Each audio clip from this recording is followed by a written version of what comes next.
کچھ دن پہلے 21 مارچ 2023 کو جب صبح فجر کی نماز کے بعد ایک سنی علماء کونسل کے مولانا صوفی عبدالقیوم صاحب کو شہید کیا گیا تھا صبح 7:30 بجے، جس کے بعد کافی چیزوں میں آپ نے دیکھا تھا سوسائٹی میں تھوڑا سی ٹینشن جنریٹ ہوئی، کسی نے اس کو ایتھنک رنگ دیا، کسی نے کچھ دیا، سیکٹیرین ایشو کی طرف لے گیا، لیکن الحمدللہ ہماری انویسٹیگیشن ٹیم نے S S P operation east اور ان کی ٹیم نے اور انویسٹیگیشن اور حساس ادارے کی مدد سے ہم نے ان کے قاتلوں کو پکڑ لیا،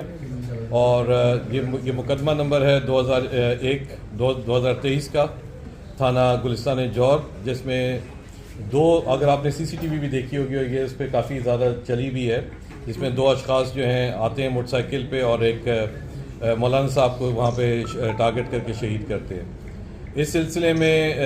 اور ایشوز کے ساتھ اس کو اسٹارٹ میں تو جوڑا گیا، اس کے بعد ایک آدھ انسیڈنٹ کراچی میں اور ہوا، اس کے ساتھ بھی اس کو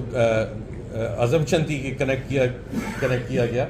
لیکن ڈیورنگ انویسٹیگیشن اور ان بندوں سے پکڑ کے پتہ چلا کہ ایک انڈیپینڈنٹ کیس تھا جس کا کسی اور کیس سے کوئی تعلق نہیں تھا۔ ان کو ٹارگٹ کرنے کا مقصد ایک جو ابھی تک کی انویسٹیگیشن میں چیزیں کلیئر ہوئی ہیں، باقی ہم نے مین ٹارگٹ کلرز تو پکڑ لیے ہیں جنہوں نے کیا، پیسے لے کے کیا، ویپن ریکور ہو گیا ہے،